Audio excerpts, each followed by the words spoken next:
there, Gloria. Just wondering, are you on your way to our house right now? Hello there, Haley. Why, yes, I'm on the road right now and should be there shortly. I've been looking forward to meeting my darling grandchild from the moment I heard you were pregnant. I bought some stuffed animals, some baby clothes, some formula, a crib, and a mountain of other things that I can't wait to give you. I hope it's not too much at once. Yeah, thanks.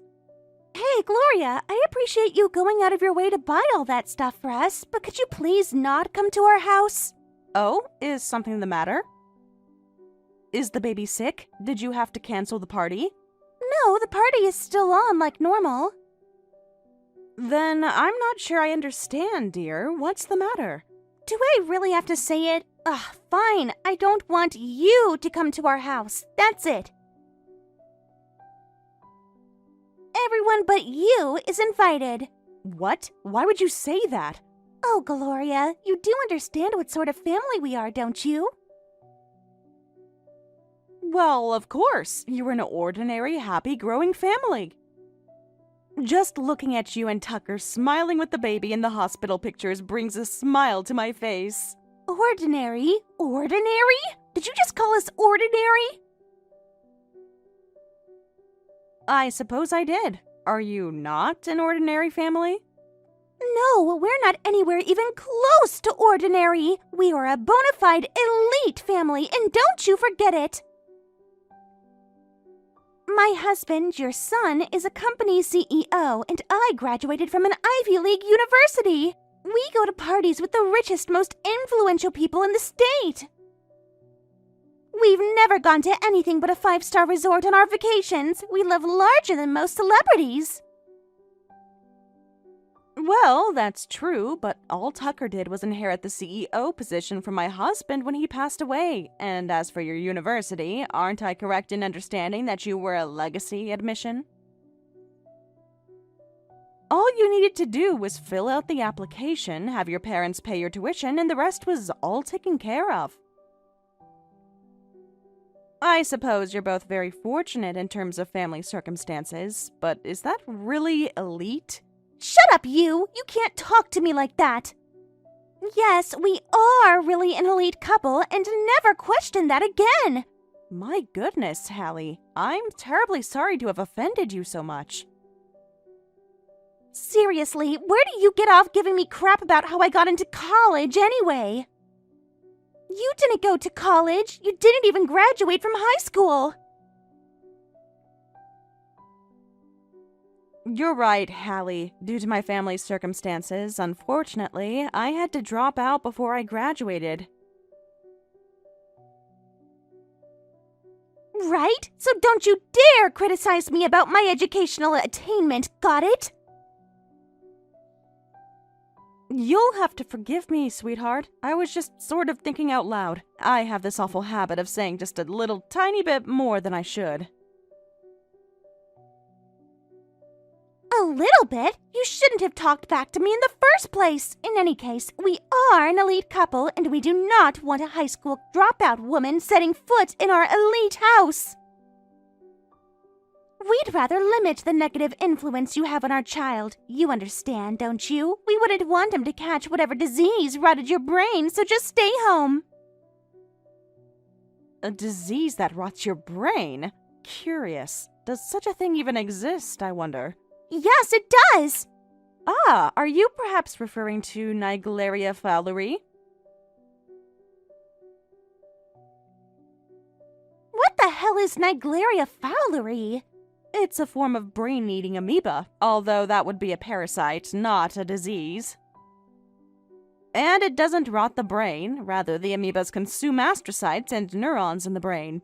That's the same thing! God, you're so nitpicky! I just like to be precise. Anyway, if I can't come to your house, could I perhaps look through the windows with a telescope or binoculars? Of course you can't, you creeper! But Hallie, all I want is to see my grandson's face. Well, give it up because it's not gonna happen. You've seen our house, haven't you? The exquisite design, the immaculate yard, the gated community. They don't let just anybody live in a house like this. Is that right? That's right. Only a select few elites like us get to live in a house and neighborhood this classy. They won't even let you in the front gate unless you're either an elite executive yourself or married to someone who is an elite executive. Good heavens! I had no idea your neighborhood was so exclusive. Forgive my ignorance.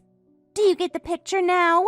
There is no way in hell that some dried-up old woman who is too stupid to graduate from high school is ever going to set foot in our house.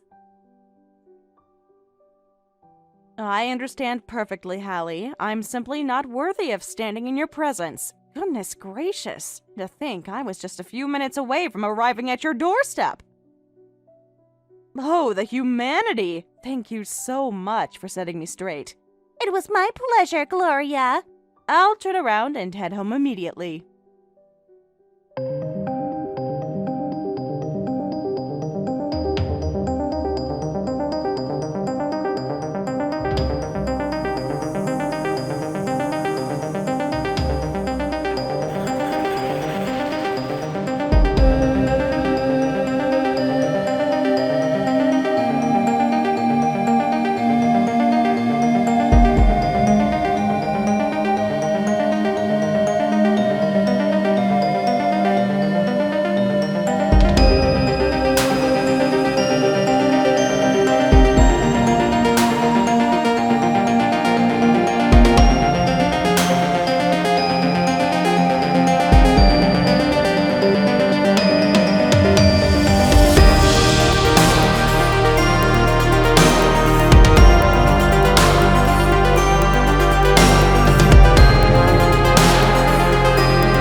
Not sure what you mean, sweetheart.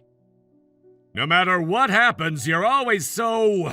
I don't know, you're just like whatever about everything. Even when Dad died, you barely even looked like you were sad at all.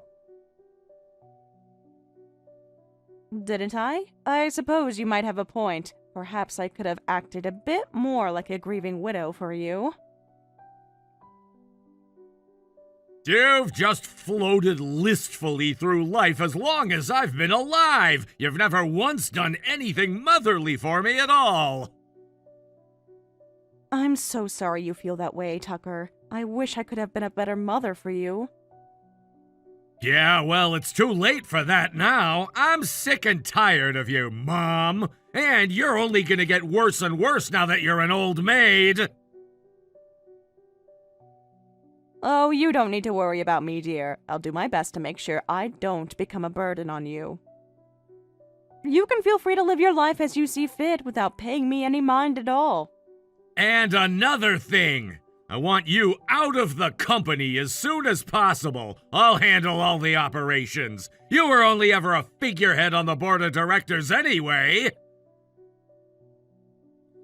A figurehead? Don't be ridiculous, Tucker. I don't think I could be a figurehead for anything, even if I tried. Yeah, and that's my point exactly. You are useless! I'm gonna call the shots from here on out.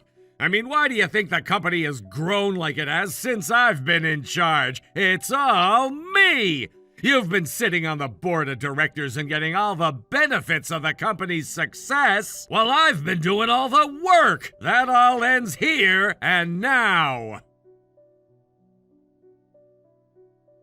I never had any intentions of being dead weight, but if that's what you want, then I guess there's nothing left for me to say. You'd like me to depart from the company, is that correct? That's right! Go and tender your resignation to the board as soon as possible. Very well. I leave the company in your hands, Tucker. I wish you and Carter all the best in making the company as successful as you can. I know your father will be able to rest easy knowing the company he started is now in the hands of his two capable sons. Oh, Carter! Ugh, that guy's a pain in the ass just like you! He's always giving me crap about every last thing. Like, who does he think he is? Just because he's on the board of directors doesn't mean he gets to boss me around. I'm the CEO, damn it! Carter's always had a tendency to put all his effort into even minute details. He's such a kind, hard-working boy. Yeah, that's a nice way to put it. I'd simply say he's an obnoxious micromanager. I think my next order of business will be to force him out of the company. Tucker, no! You can't do that to Carter. He's your brother. This is the business world, Mom. It's a dog-eat-dog world. Survival of the fittest. Our clients don't care if me and my brother are playing nicey-nice and running the company together. They want results, and that's exactly what I get. Goodness, Tucker. I suppose I shouldn't be too surprised. You always were a bit ruthless, ever since you were a boy. Exactly! I'm a ruthless businessman, and that's exactly why I rose to the top of the organization! I'm nothing like you and Carter. So, you're sure about this? You're really going to run the company all by yourself from now on? Are you sure you won't come to regret this decision? Not a chance in hell! Now stop bothering me, will ya? I have better things to do than chat it up with some random old hag! Very well, dear. I'll respect your wishes and leave you in peace. It's about time!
that you were attempting to force Mom and me out of the company so you could control it all by yourself.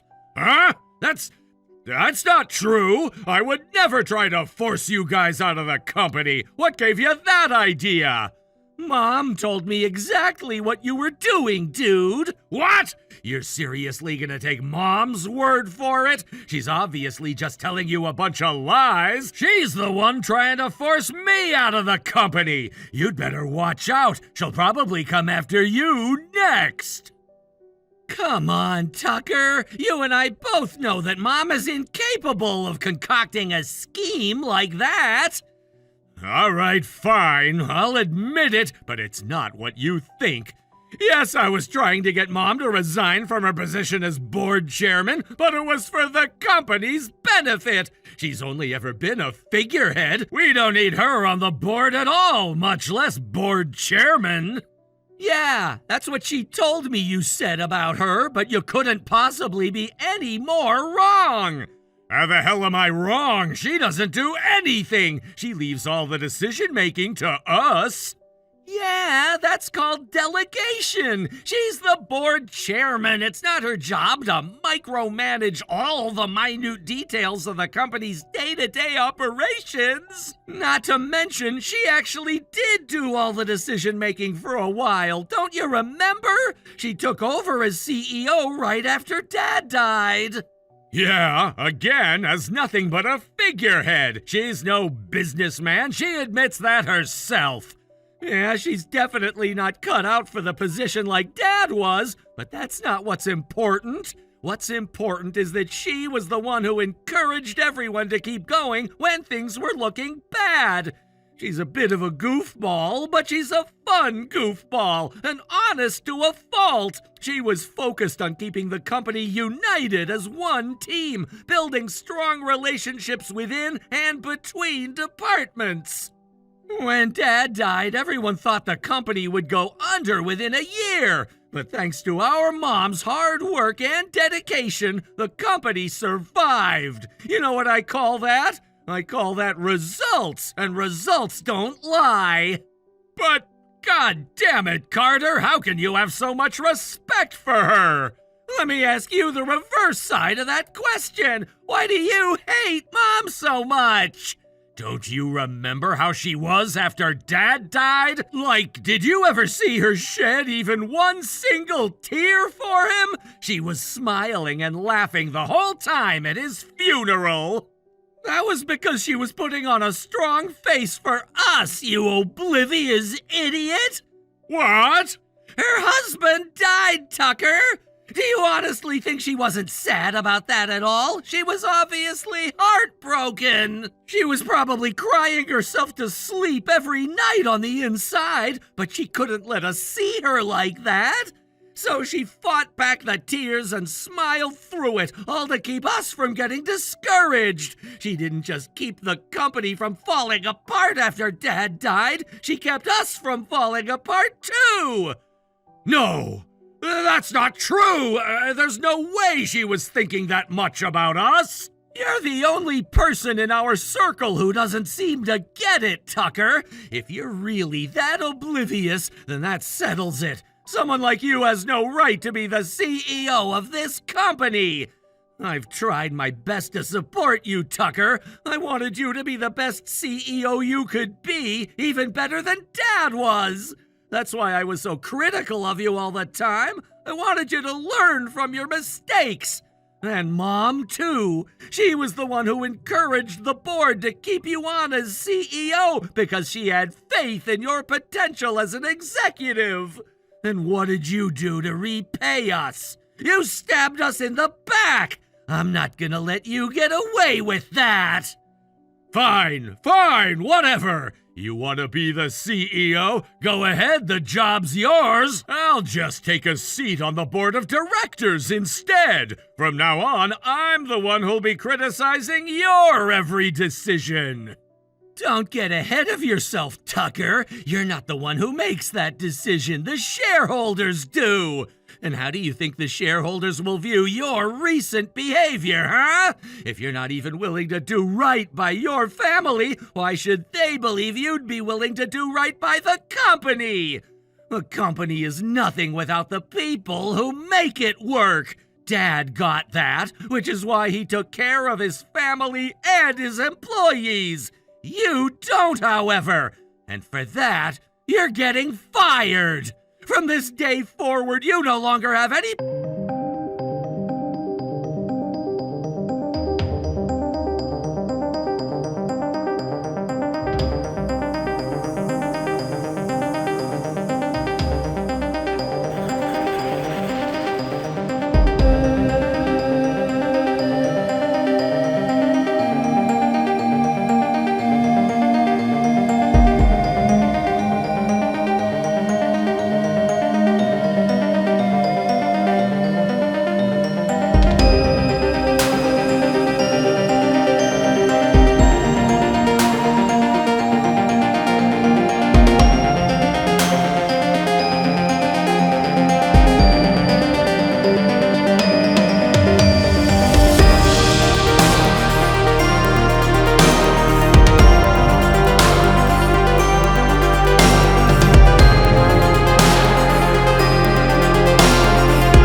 So you've already heard the news. Thank you for letting me know. I wouldn't want to waste your time telling you a story you already heard. It feels wonderful to know that I've finally been able to be a good mother for Tucker.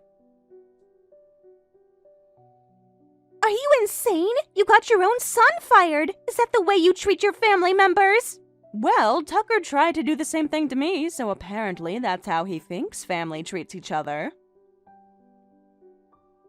No way. So that's it? The end? There's no changing your mind on this? That's right. I'm sure it'll be hard for a while, so I hope you'll support Tucker as best as you can. Oh, sure. Shove him off onto me. Thanks a lot. Whatever. It doesn't matter that he's getting fired. We'll be fine. After all, we've still got something that's more valuable than you could possibly imagine. Oh, I don't know about that. I'm a mother myself. I know exactly how valuable children are to their parents. What? No, I'm not talking about that. I'm talking about our house. You know, our gorgeous, luxurious mansion in an exclusive gated community. Ah, I see. So, whether we decide to sell it outright or just use it as collateral on a...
turmoil surrounding Tucker losing his job caused something of a rift between them.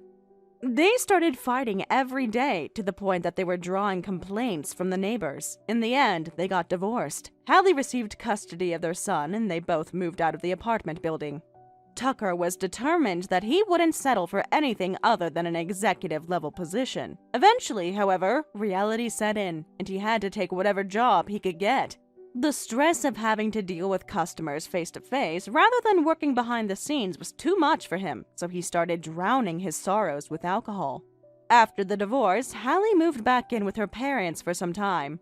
It was incredibly hard for her to get used to the much lower standard of living at her parents' house, and they eventually got sick of her constant complaining. So, Hallie's parents kicked her out of the house and forced her to get a job while they look after her son until she's able to take care of him herself. I was always on good terms with her parents, so as soon as she was out of the picture, they called me up right away and invited me to come over and meet him. He's an absolutely adorable little boy, and he's practically the spitting image of my late husband. I go and see him a few times a month to give him a hug, a kiss, and lots of presents. I hope Hallie's parents aren't running out of places to put all the clothes. Carter's doing fantastically in his new position as CEO, just as I knew he would. His son has a birthday coming up, and I was just about to go and pick out another present for him. Only 10 presents just doesn't seem like enough, does it?